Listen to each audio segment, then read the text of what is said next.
8ই August আপনারা সবাই জানেন আমাদের প্রয়াত নেতা কমরেড বুদ্ধ ভট্টাচার্যের প্রথম মৃত্যুবার্ষিকী। তাকে আমরা স্মরণ করব। শুধু আমরা নয়, রাজ্যবাসী যারা ওনাকে ভীষণভাবে মিস করছেন এই সময়ে, সংকটের সময়, তার অবদানকে স্মরণ রেখে ঘরোয়া অনুষ্ঠান আমরা এখানে করব, সর্বত্র হবে। আপনাদের সবাইকে আহ্বান জানাচ্ছি। সংক্ষিপ্ত পরিসরে আমরা আগামীকাল 3:30টার সময় এইখানেই একটা সংক্ষিপ্ত অনুষ্ঠান করব, কারণ নানান ধরনের কর্মসূচির মধ্যে আছে, আগামীকালও আছে। আর আমরা আমাদের পার্টি থেকে সিদ্ধান্ত গ্রহণ করেছি 8ই আগস্ট বুদ্ধ ভট্টাচার্যের প্রয়াণ দিবস থেকে 12ই সেপ্টেম্বর কমরেড সীতারাম ইয়েচুরির প্রয়াণ দিবস, এই সময়টা জুড়ে আমরা যে যা কাজই করব তার পাশাপাশি আন্দোলন সংগ্রাম সংগঠনের কাজের পাশাপাশি আমরা নানান অনুষ্ঠান, আলোচনা, বিতর্ক সভা, সেমিনার, অন্যান্য কর্মসূচির মাধ্যমে তাকে স্মরণ করব, তাদের অবদানকে স্মরণ করব, তাদের লেখাগুলো পুনরুদ্ধার করা, অপ্রকাশিত লেখাগুলোকে ছাপানো, তাদের সম্পর্কে যারা লেখালেখি করেছেন সেগুলোকে ছাপানোর ব্যবস্থা করব। একটা গুরুত্বপূর্ণ কর্মসূচিতে আমরা আগামীকাল ডিটেলস আপনাদের জানিয়ে দেবো, বিস্তৃতভাবে ঘোষণা হয়ে যাবে। গোটা রাজ্য জুড়ে বাংলা, ইংরেজি, হিন্দিতে আমরা ছাত্রছাত্রী এবং যুব তরুণ, তার সঙ্গে সর্বসাধারণের জন্য প্রবন্ধ প্রতিযোগিতা করব।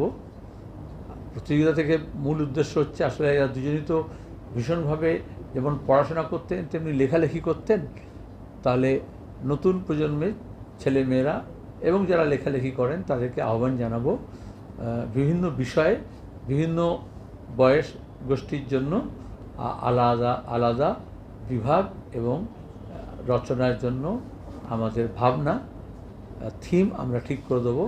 তারপর তারা স্বাধীনভাবে নিজের মতো শিরোনাম দিয়ে সেই বিষয়ে ভাবনার অনুযায়ী লেখা জমা দেবেন।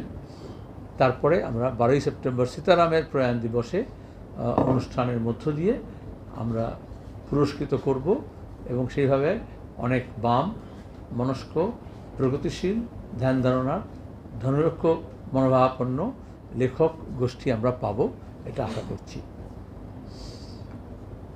এর সঙ্গে বলতে হয়, যখন আমরা বলছি আরও বেশি ক্রিয়েটিভ রচনা, সৃজনশীলতা, আরও বেশি মানুষ তার মনোভাব প্রকাশ করুক, তখন আমরা দেখছি কীভাবে বাক স্বাধীনতার ওপরে, মনোভাব প্রকাশের ওপরে, ভাবনা চিন্তার ওপরে, পড়াশোনার ওপরে, মুক্ত চর্চা এবং চিন্তার ওপরে কেন্দ্রীয় সরকার আঘাত নামিয়ে আনছে।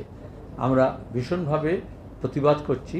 যেভাবে জম্মু কাশ্মীরের লেফটেন্যান্ট গভর্নর, যিনি রাজ্যটাকে ভেঙে দিয়ে কেন্দ্রশাসিত অঞ্চল করে তাকে বসিয়ে দেওয়া হয়েছে লেফটেন্যান্ট গভর্নর হিসেবে, মূল যে কাজ, যে প্রতিশ্রুতি সেটা তারা না করে 370 ধারাকে বাতিল করার পরে আমরা দেখছি ক্রমাগত ধারাবাহিকভাবে ওখানকার মানুষের যে গণতান্ত্রিক অধিকার তাকে কেড়ে নেওয়ার চেষ্টা করা হচ্ছে। সর্বশেষ আমরা দেখলাম 25টা বই, যার মধ্যে এই জি নুরানির লেখা, ভাসিনের লেখা, অরুন্ধতী রায়ের লেখা সহ 25টা বই তারা নিষিদ্ধ ঘোষণা করেছেন। কদিন আগে যে বিজেপি বিভিন্ন বই কেন নিষিদ্ধ করা হচ্ছে বলে হইচই করতেন, 25টা বই ফ্ল্যাটলি, যেগুলো ওখানকার ইতিহাস সম্পর্কে মানুষ জানবে, ওখানকার সাহিত্য সংস্কৃতি সম্পর্কে জানবে, ওখানকার রাজনীতি সম্পর্কে জানবে, ওখানকার বিভিন্ন যে ডেভেলপমেন্ট সেই ব্যাপারে ওয়াকিবহাল হবে, সেই বইগুলোকে ওরা চর্চা করে দিয়েছেন। আসলে গোটা দেশেই নয়, গোটা বিশ্বে ফাঁসিবাদী শক্তি যারা হয় তারা ভাবনা চিন্তাকে একমুখীন করার জন্য বিকল্প চিন্তা, বিকল্প ভাবনা, অন্য মত, এটাকে সহনশীলতা দেখান না, সেটাকে বন্ধ করতে চান এবং সেই কাজের জন্যই তারা এই কাজটা করেছেন। জম্মু কাশ্মীর দিয়ে যা শুরু হয়েছে, দেশের অন্য প্রান্ত তাই হবে। মুক্ত চিন্তার উপরে এটা আঘাত, বাক স্বাধীনতার উপরে আঘাত, সাংবিধানিক যে অধিকার দেওয়া হয়েছে সেই স্বাধীনতাকে তারা খর্ব করছেন। গণতান্ত্রিক অধিকার এবং স্বাধীনতাকে খর্ব করে এই আমাদের স্বাধীনতার মাসে বিজেপি আরেকবার উদাহরণ তৈরি করে দিল যে তারা স্বাধীনতার বিরোধী, স্বাধীনতা আন্দোলনের বিরোধী ছিল, বাক স্বাধীনতার বিরুদ্ধে, সাংবিধানিক যে অধিকার মানুষকে দেওয়া হয়েছে, গণতান্ত্রিক যে অধিকার দেওয়া হয়েছে তারও বিরুদ্ধে। অথচ অন্যদিকে আমরা দেখছি যখন ট্রাম্প, যাকে মোদি একেবারে ব্যক্তিগত বন্ধু মনে করতেন, গিয়ে নির্বাচনী প্রচারও করে এসেছিলেন, যা করা যায় না সাধারণত কূটনীতিতে, হুমকি দিচ্ছেন। তার সো কল্ড ট্যারিফ ওয়ার এর অংশ হিসেবে 50% শুল্ক করেছিলেন ভারতীয় রপ্তানির ওপরে, এখন তারপরে আরও 25% করেছিলেন, আরও 25% হচ্ছে তোমার গিয়ে পেনাল্টি হিসেবে, অর্থাৎ জহুজুরি করতে হবে। আমরা বামপন্থীরা প্রথম থেকে বলে এসেছি, মার্কিন সাম্রাজ্যবাদের চরিত্র আমরা জানি, সাম্রাজ্যবাদী শক্তি গোটা দুনিয়াকে কীভাবে লুট করেছে আমরা জানি, এবং সেই লুটের সেই আধিপত্যকে বজায় রাখতে চায়, তার চেষ্টা করছে এরা জানি।